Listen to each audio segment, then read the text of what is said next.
Hello. I am here with some new ideas for using my quilt patterns in a little bit more of a ingenious way.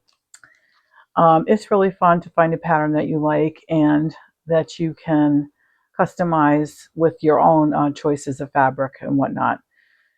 What I want to do now is start doing mashups. And what I mean by that is take the pattern that you like, find one element from it. So in this particular pattern, I want to take that block, and if you can see, it's got a jelly roll strip, so it's a jelly roll book. I'm going to take the jelly roll strip idea, but instead of using individual jelly roll strips, I want to make strips with scraps. So I'm going to use scraps of all the same color and sew them like the adding machine tape idea. Sew them together, then add them into the mix and use the pattern from that point on. I have done this with another pattern. I actually did this. I took the flowers from one of the quilt-alongs for a fat quarter shop. At the time, I just couldn't justify those boxes anymore for my budget. So I missed out on getting the finishing instructions for one of those floral sew-alongs, and it was so pretty. I wanted to do something with the blocks I had. And so I found in this book, in the 3-Yard Quilts series, pretty darn quick, I found this one. What I liked was the sashing around the blocks. So since I already had the blocks made with the flowers in the center of them, I thought that would be really pretty to put that diagonal twist finishing touch. The recipient liked the quilt too, so that was really a lot of fun, just going through it and waiting to see how it was going to turn out. I really enjoyed that project. One of the ones that I think I would like to do that same thing with is in the quilts of the Make It Patriotic Fabric Cafe book. There's this one. That one is, it's called Valor. And as you can see, it does have solid squares that have the dark blue frame around them. So that has the solid blue squares, solid red squares with the blue frame around it. And what I wanted to do is find things that I want to fussy cut. Don't you love fussy cutting? So I want to find these items in the fabric I have and then frame them up. I don't want to do a 4-patch because this already has a bit of a 4-patch influence to it here, this one. So that's going to be a 9-patch. And I'm just using up scraps. What's the worst that could happen? So every good story starts out that way, right? And then behind me here, that is from the Quilt Guild that I'm a part of. They had everybody sew up the disappearing 9-patch blocks, and it was for fall. Some of the people had misunderstood the directions or forgot. It could very well be they just forgot what size to make the block. So some of the blocks were so small that I couldn't salvage them for that project. And then I made 2 more here at the house. I made 2 more after the whole thing had all been compiled to supplement for the ones that wouldn't fit. And then I was still like off, and I actually still needed more of the brown fabric. All that to say, with all the trials and tribulations that came along with making that quilt, which it was still fun anyway. What I wound up doing was just that it wasn't a pattern. I just offset one row and then added a little extra of the dark brown at the ends of the others, so that you get a little bit of like a staggered step effect to it when you look at it. And so then it turned out to be all cohesive, and I think it came out pretty attractive, and I'm happy with it. So I've gotten to go a whole 3 minutes without an engine going by. Apparently something big is going on, otherwise there wouldn't have been that many fire trucks and sirens, and I certainly hope everybody's okay. But that's just life here. on Route 5. Actually, don't live on 5, but I live close enough to touch it.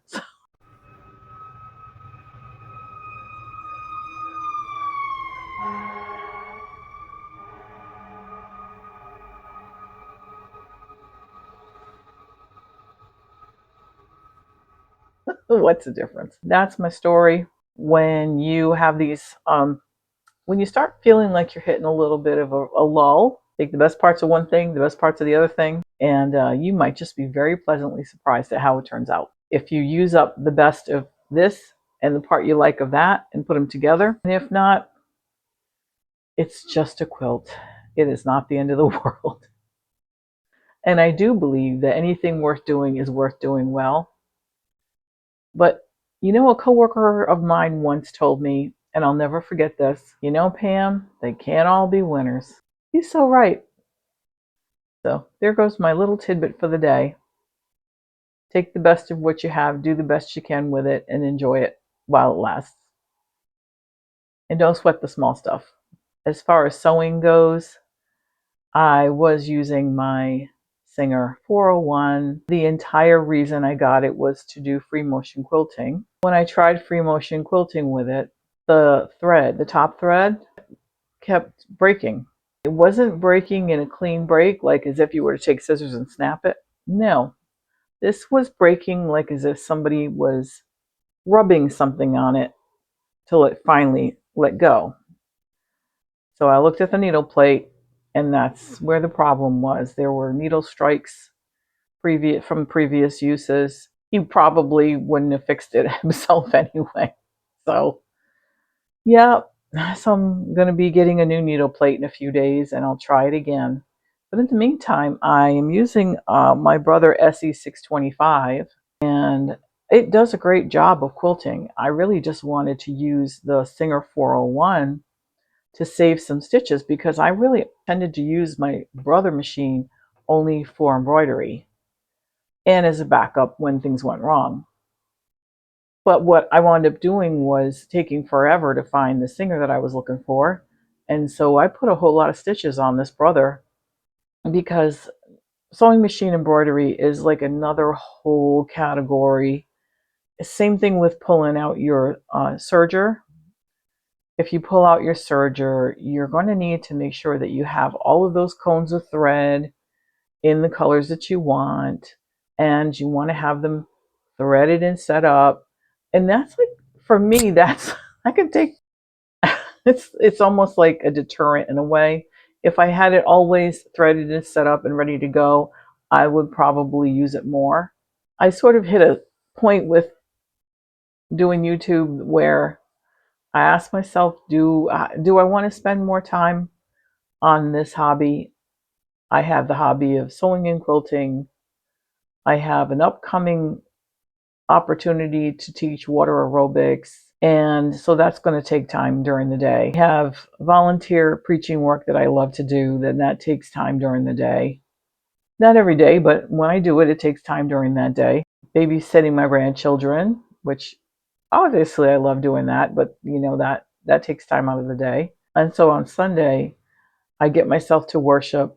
Sundays usually I don't get a whole lot done. Being semi-retired, you would think that I have so much time on my hands and such a free, easy, uh, easy breezy schedule, and that's actually turning into not the case.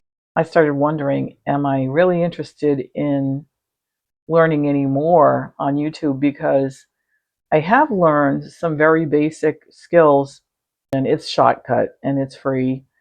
The only complaint I have so far with using it is freeze up and it'll cause my laptop to just shut down.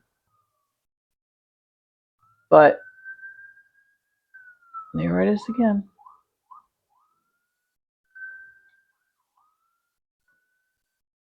It's like it's mocking me. So I am very thankful that people view the videos, and I'm really thankful to have made some friends on here, and that is really fun. The software is doable, except when it shuts down unexpectedly, and then I have to just wait. And I've noticed it's happened around the same time of day, right around 3:30 Eastern time.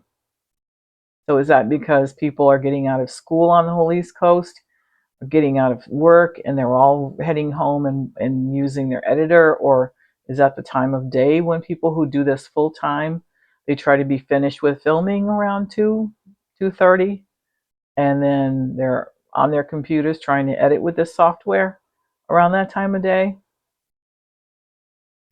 I don't know. I have a friend of mine that I made a long time ago who is extremely computer savvy. He is a hacker. And if you're watching this now, Todd, no, I haven't forgotten you. But he hacked my computer more than once. And even though I don't really hear from him per se, sometimes I do wonder if maybe just because he's bored, he might be messing with me. I'm sure I will never know. But that's another possibility. I think that's it for today, friends. For some reason, there is something unfortunate going on out there, and I am not going to be able to film without the sound of sirens in the background. So have yourself a wonderful day. And here is a strip set that I just sewed together, and the edges of the strip set are perfectly lined up. And that's why I just jumped onto the camera video to show. I know I found in my personal experience, there's so many times that I was frustrated because I was sewing from the exact corner to the exact corner, and when I flipped it open, there would be a jog. This strip would be 1/8 of an inch higher, and then that caused me irritation. Sometimes, you can just like overlook it when it's not a big deal, but sometimes you just want those two strips to unfold and line up correctly. So the trick here, first of all, set the edge of your strip up by approximately 1/8 of an inch in this direction, and make it lay short of the bottom strip about 1/8 of an inch in this direction. That's your first clue. Second clue is go by that crease or make a mark. If you're really experienced, you could eyeball it, and then sew from the point where this right here, this strip on the top edge meets your descending strip. Sew that in a straight line to the edge here where this meets the bottom crosswise strip. And hopefully by doing that, by sewing from this corner where it meets here, not here, in a straight line to here, you will eventually then turn it open, press it, and see that your strips are pretty much in a continuous line along the edges. But sometimes you need the accuracy, and that's how to do it.